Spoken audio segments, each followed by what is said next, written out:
मैंने तो उस पर बोला है, जिन लोगों ने कर्पूरी ठाकुर की, जयप्रकाश नारायण जी का, लोहिया जी का, परम पूज्य बाबा साहब डॉक्टर बी.आर. अम्बेडकर जी का, तमाम महापुरुषों का नाम ले ले करके, गरीब गुरबा की बातों करके, दिन दुखियों की बातों करके सत्ता में वो आते हैं, और सत्ता में आने के बाद से उनकी जाति भूल जाती है।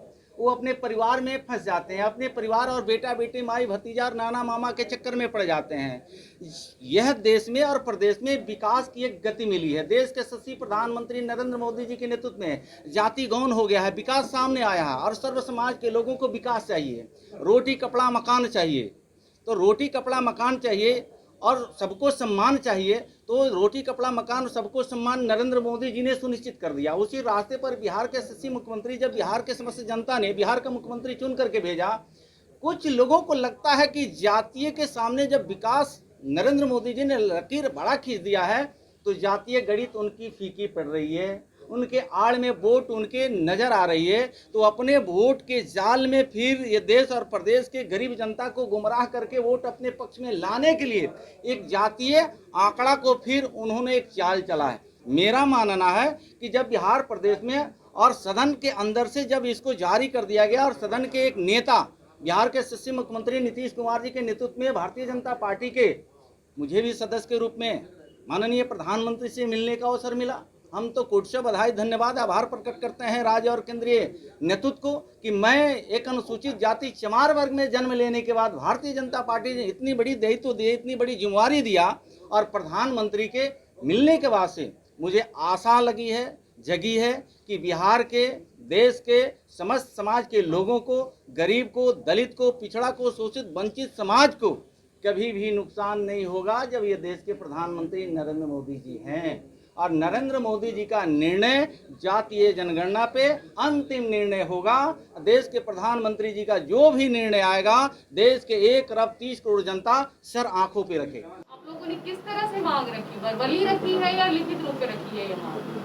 मुझे तो कहने में हर्ष हो रहा है कि प्रधानमंत्री जी के सामने जब 11 सदस्यीय डेलीगेट जब बैठा, तो मुझे ऐसा एहसास हो रहा है कि जैसे परिवार में एक पिता और माता के समक्ष परिवार बैठता है, उसी तरह 11 सदस्य के सामने देश के प्रधानमंत्री आए तो एक अपनत्व का भाव दिखा, एक परिवार का भाव दिखा, और गार्जियन के रूप में उन्होंने सबका एक बात सुना। और बिहार के मुख्यमंत्री जी ने एक एक करके बिंदुवार वो बात रखे, और प्रधानमंत्री जी ने सुना, और प्रधानमंत्री जी सुनने के बाद से निर्णय प्रधानमंत्री जी को करना है। लिखित भी कुछ दिया आप लोगों ने? नहीं, प्रधानमंत्री जी के लिखित अलिखित की बात नहीं है, सारी बातें देश के प्रधानमंत्री के सामने बिहार के मुख्यमंत्री जी ने रखें, और मुख्यमंत्री जी के समक्ष पूर्व में भी बातें हो चुकी थी, तो मुझे लगता है कि सारी बात उनके संज्ञान में आ गई। प्रधानमंत्री जी प्रधानमंत्री से मिले थे और आपका स्टेटमेंट भी आया था जातिगत जनगणना के। जीतन राम मांझी ने एक ट्वीट किया है, इसमें उन्होंने कहा है कि जो जातिगत जनगणना का विरोध कर रहे हैं वो बाबा साहब अम्बेडकर की नीतियों विचारों के खिलाफ है। क्या कहें? मुझे लगता है कि बिहार प्रदेश के पूर्व मुख्यमंत्री रह चुके हैं जीतन राम मांझी, एक समाज के कद्दावर नेता भी हैं। जीतन राम मांझी जी मेरे गार्जियन और अभिभावक भी हैं। उनकी सवाल की जवाब स्वयं वो देंगे। जहाँ तक परम पूज्य बाबा साहब डॉक्टर बी.आर. अम्बेडकर जी का, दीनदयाल उपाध्याय जी का, श्यामा प्रसाद मुखर्जी जी का, जयप्रकाश नारायण जी का, राजेंद्र प्रसाद जी का, महात्मा गांधी जी का, इन तमाम लोगों को नाम लेकर के जिन लोगों ने उनके पीछे कुछ राजनीति का जो चक्र चल रहा है, तमाम लोग जाति विहीन समाज की स्थापना के बिना देश कभी विकास नहीं कर सकता है। उसी कड़ी में आज देश के यशस्वी प्रधानमंत्री नरेंद्र मोदी जी ने एक विकास का लंबी लकीर खींचा है। परम पूज्य बाबा साहब डॉक्टर बी.आर. अम्बेडकर जी कहा करते थे कि इज्जत की रोटी, सम्मान की ज़िंदगी, पूर्ण सुरक्षा, आर्थिक मुक्ति, सामाजिक परिवर्तन। उसी चीज़ को दीनदयाल उपाध्याय जी सामाजिक परिवर्तन का नाम देते हुए अंतिम पंक्ति में खड़े लोग, जिनको रहने का घर नहीं है, पहनने का कपड़ा नहीं है, खाने की रोटी नहीं है, चलने की रास्ता नहीं है, जिनको रहने का छत नहीं है, ये तमाम महापुरुषों को सच में अगर सपना साकार कोई कर रहा है तो देश के यशस्वी प्रधानमंत्री नरेंद्र मोदी जी ने किया। तो प्रधानमंत्री जी के सामने ये सारी बात जातीय जनगणना आधारित जो बातें रखनी थी, बिहार के यशस्वी मुख्यमंत्री नीतीश कुमार जी के नेतृत्व में हम एक शिष्टमंडल गए थे, सदस्य के रूप में मुझे भी जाने का अवसर मिला।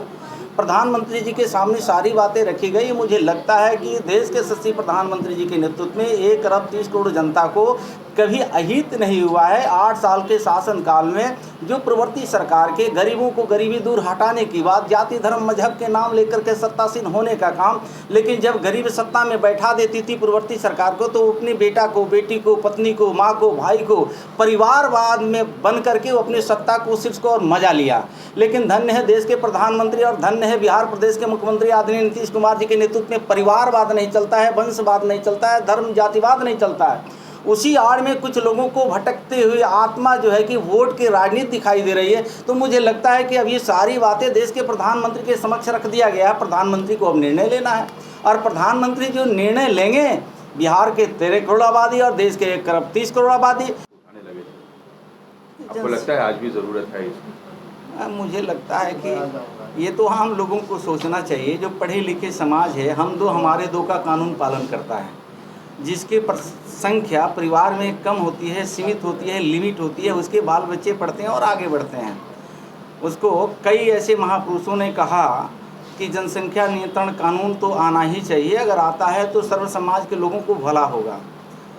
तो भलाई अगर चाहते हैं वो परिवार के लोग, समाज के लोग, तो इस पर नियंत्रण स्वतः कर लेना चाहिए। अगर सरकार है, चुनी हुई सरकार है, तो सरकार कोई निर्णय लेती है तो देश के और समाज के और जिले के आम लोगों के हित के लिए कोई निर्णय लिया जाता है।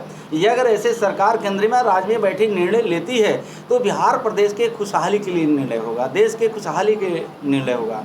जिसके जनसंख्या नियंत्रण परिवार में संख्याएं कम होती है, उनके बच्चे बाल बच्चों को पढ़ने के लिए, आगे बढ़ने के लिए रास्ता कई प्रकार के खुला रहता है। लेकिन जनसंख्या के बढ़ने के कारण कई ऐसे परिवार को देखा जाता है कि आर्थिक बोझ उनके ऊपर लदा रहता है। फिर भी सरकार रोटी देती है, कपड़ा देती है, मकान देती है, कपड़ा, सब कुछ। बिहार के मुख्यमंत्री जी, देश के प्रधानमंत्री जी सबको अन्न दे रहे हैं, सबको रहने का घर दे रहे हैं।